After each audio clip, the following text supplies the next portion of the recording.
श्री स्वामी समर्थ ताई, मी तुमच्या यूट्यूब चॅनलवरचे स्वामी समर्थांचे अनुभव ऐकत असतो.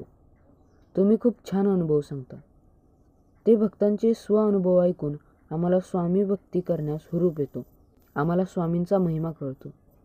मी तुम्हाला श्री स्वामी समर्थांच्या काही उपासना पाठवलेल्या आहेत.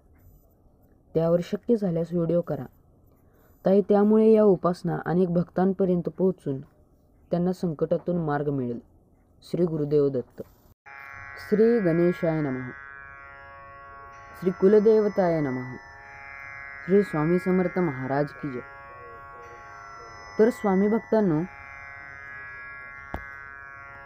आपल्याला आज एका खास उपासनेबद्दल जाणून घ्यायचं आहे. ती उपासना म्हणजे श्री स्वामी चरित्र सारामृत ग्रंथाचं भगवद्गीतेतील एका श्लोकाचं संपुट लावून पारायण. तर स्वामी भक्तांनो, अनंत कोटी ब्रह्मांड नायक अक्कलकोट निवासी श्री दत्तावतार श्री स्वामी समर्थ महाराज यांच्या असंख्य लीला आणि चमत्कार आपण अनुभवत असतो, ऐकत असतो. त्यांचं श्रवण, पठण, चिंतन, स्मरण करतच असतो.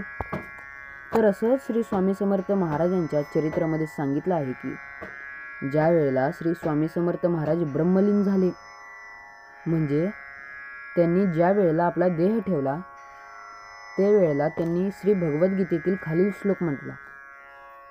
तो श्लोक असा की अनन्याश्चिंतयन्तो मा ये जना पर्युपासते तेषां नित्यभियुक्तानां योगक्षेमं वहाम्यहम्. पुन्हा एकदा ऐका. अनन्याश्चिंतयन्तो मा ये जना पर्युपासते तेषां नित्याभियुक्तानां योगक्षेमं वहाम्यहम्. आणि त्यांच्या तोंडातून साबुदाण्यासारखे 3 दाणे बाहेर पडले व त्यांनी देह ठेवला. म्हणजे श्री स्वामी समर्थ महाराज हे ब्रह्मा, विष्णू, महेश हा त्रिमूर्तीचा अवतार होते. तर वरील श्लोक हा भगवद्गीतेतील असून श्रीकृष्णाने अर्जुनाला सांगितलेला आहे. आणि या श्लोकाचा अर्थ असा आहे की जो अनन्य भावे माझी भक्ती करतो त्याचा योगक्षेम म्हणजेच प्रपंच, संसार मी स्वतः चालवतो. तर आता श्री स्वामी समर्थ चरित्र सारामृत ग्रंथाचं पारायण केलं असता महाराज आपल्या हाकेला नेहमीच धावून येतात. हा आपला सर्वांचा अनुभव आहे.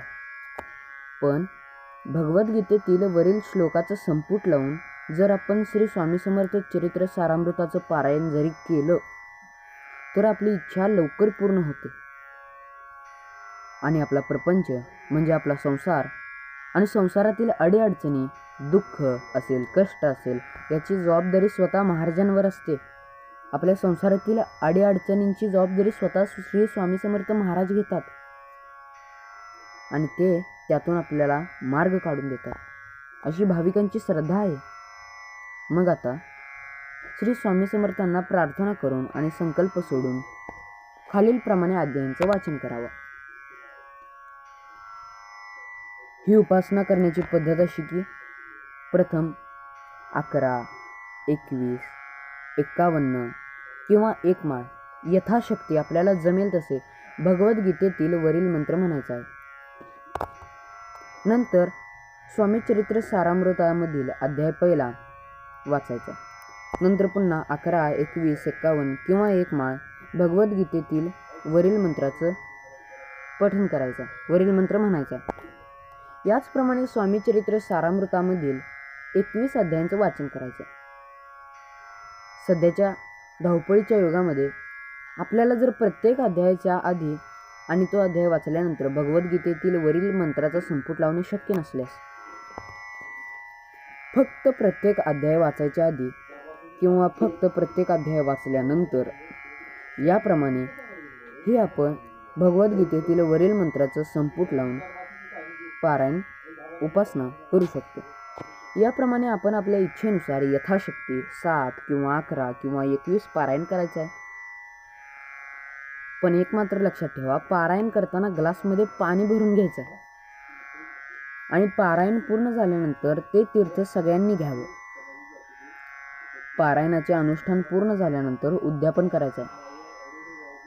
त्या उद्यापनाला यथाशक्ती आरती, नैवेद्य व प्रसाद वाटायचा.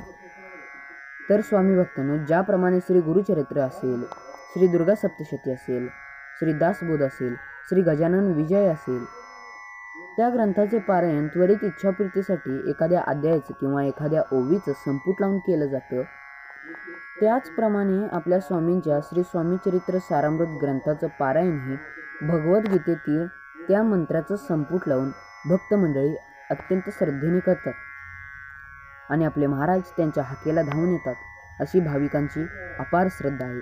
श्री गुरुदेव दत्त.